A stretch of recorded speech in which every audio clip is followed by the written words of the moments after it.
کتنے غیروں کے سامنے ہمارے آقا کی سنت کو رسوا کر دیا، کتنے لوگوں کے سامنے اپنے آقا کی سنت کو رسوا کر دیا۔ تو اللہ کے رسول صلی اللہ علیہ وسلم کا یہ معجزہ دیکھ کر وہ یہودی کہتا ہے یا رسول اللہ آپ کا میں کلمہ پڑھتا ہوں، آپ مجھ سے ضمانت دلائے ہرنی کو اور ہرنی کو چھڑائے، اب میں آپ سے گزارش کرتا ہوں کہ اللہ سے مجھے ضمانت دلا کر جہنم سے جڑائیے، میں آپ کا کلمہ پڑھ کر ایمان لے کر آنا چاہتا ہوں۔ یہ جانور کی وفاداری سے یہودی کو ایمان مل رہا ہے، ایک جانور کی وفاداری سے یہودی کو ایمان مل رہا ہے۔ میرے آقا کی شان بہت بڑی ہے، اللہ تعالیٰ نے کہہ دیا وَرَفَعْنَا لَكَ ذِكْرَكَ، اے پیغمبر ہم نے آپ کے نام کو، مقام کو، مرتبے کو، عزت کو اتنا اونچا کر دیا، اتنا اونچا کر دیا جس کی سند ہم نے قرآن پاک کے اندر رکھ دیا ہے۔ اس سے دل میں تو تکلیف ہوتی ہے، آئے دن حالات کو دیکھ کر میرے دوستو یقیناً تکلیف بھی ہونا ہی ہے، اس کا مطلب یہ نہیں کہ ہم خاموش بیٹھ جائیں، تکلیف ہوتی ہے، تکلیف ہونا ہی ہے کہ اخبارات کو دیکھتے ہیں اللہ کے رسول صلی اللہ علیہ وسلم کے شان میں کیا ایسی گستاخیاں ہو رہی ہیں۔ کیا کر سکتے ہیں میرے دوستو، صبر کرنا ہے، بد دعا کرنا ہے، وقت کا انتظار کرنا ہے، بہت قریب انشاءاللہ تعالی میرے آقا کے صدقے میں پوری کائنات کا نقشہ اللہ تعالیٰ بدلنے والے ہیں، بولو انشاءاللہ بہت قریب بدلنے والے ہیں۔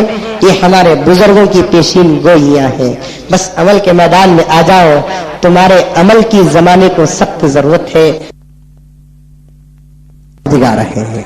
اس لیے امن کا وہ چھیڑ خانی بھی کرتے ہیں، یہ کرناٹک کے اندر بی جے پی حکومت ہے، وہ فساد کرانا چاہتی ہے، شیموا کے اندر بھی فساد ہوا اور دوسرے گاؤں اور شہروں کے اندر بھی فساد ہوا، بنگلور کے اندر ان کا ٹارگٹ ہے۔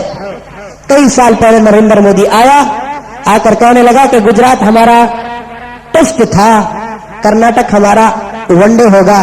میں نے اس کا جواب ایک اسٹیج پروگرام میں دیا کہ مودی صاحب ٹیسٹ اور ون ڈے کو چھوڑو، مسلمان بھی 20 کے انتظار میں ہے، مسلمان بھی 20 کے انتظار میں ہے، تمہارا دھوکہ گجرات میں چلا ہوگا، لیکن کرناٹک کے مسلمان ہاتھوں میں واچ پہنتے ہیں یا نہیں تو زیادہ سے زیادہ کڑے پہنتے ہیں، لیکن بنگڑی نہیں پہنتے۔ کرناٹک کے مسلمان سے ٹکر لینا یہ تم لوگوں کی بے وقوفی ہوگی۔ انشاءاللہ تعالی ثم انشاءاللہ ہم اللہ تعالیٰ سے مانگ رہے ہیں، مانگیں گے اپنے طرف سے مسیح حضور کے صدقے اور وسیلے سے ضرور مانگیں گے۔ نوجوانوں صبر کے ساتھ، چھیڑخانی ہوتی ہے، تمہارے پاس اب کچھ بھی نہیں ہے، صاف بات، معمولی۔ ابھی میں صبح کو بنگال سے آ رہا ہوں، فلائٹ کے ذریعے سے آیا، میں میرا پورا سوٹ کیس تلاش کیا گیا، وہ سوٹ کیس کو لاک ڈالنے کی جو چین ہوتی ہے وہ چین تک نکال لیے گئے۔ میں اسے چیکنگ نہیں کہتا بلکہ مسلمان کا خوف کہتا ہوں، یہ چیک نہیں کرتے، مسلمان سے اتنا ڈر۔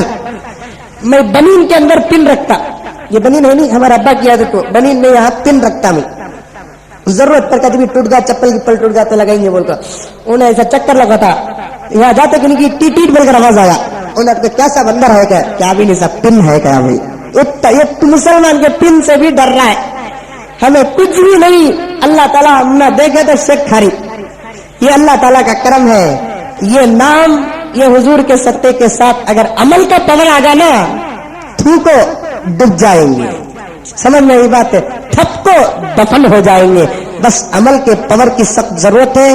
امن کے ساتھ، سکون کے ساتھ، حالات کچھ بگڑے ہوئے ہیں، کچھ بھی گھبرانے کی ضرورت نہیں، اپنے گھروں کی حفاظت کرو، نماز کی پابندی کرو، بڑوں سے مشورہ لو، ورنہ میرے دوستو مرے تو بھی چپکے نہیں مرنا، چار کو مار کو مرنا، سمجھ میں آئی بات، ڈرنا گرنا نہیں، میں تو اوپن بولتا ہوں سچ، سمجھ میں آئی بات، مرنا بولے تو بھی چار کو مار کو مرنا، خواہ کا گئے ہو لڑے تکبیر مارے مر گئے، ایسا سب مرے تو اللہ تعالیٰ ثواب تو دیتے، تمہیں بھی کچھ تیار رہو، سمجھ میں یہ بات ہے، کیوں کہ پولیس پر بھی بھروسہ کیا سکا نہیں ہے، پولیس بھی ان کی، ملٹری بھی ان کی، فوٹو پکڑتے ہی ڈال لے کر چلے جاتے ہیں، اس لیے مسلمان دہشت گرد بھی نہیں ہے، دہشت گردی کو پسند میں نہیں کرتا، اور ہم اپنے تقریروں میں امن کا، سکون کا، محبت کا سبق ہی دیتے ہیں۔ اللہ تعالیٰ سے ہماری دعا ہے کہ اللہ تعالیٰ ہمارے کرناٹک کے اندر امن عطا فرمائے، خصوصاً سارے انڈیا کے اندر اور سارے ہندوستان کے اندر امن عطا فرمائے۔ جو تیرے ذات میں، تیرے پیغمبر کی ذات میں، قرآن کی ذات میں اے الہ العالمین گستاخی کرتے ہیں، ان کو ایسی سزا دے کہ تاکہ قیامت تک پھر ایسی گستاخی کرنے والا کوئی پیدا نہ ہو. آمین ثم آمین. وآخر دعوانا ان الحمد للہ رب العالمین.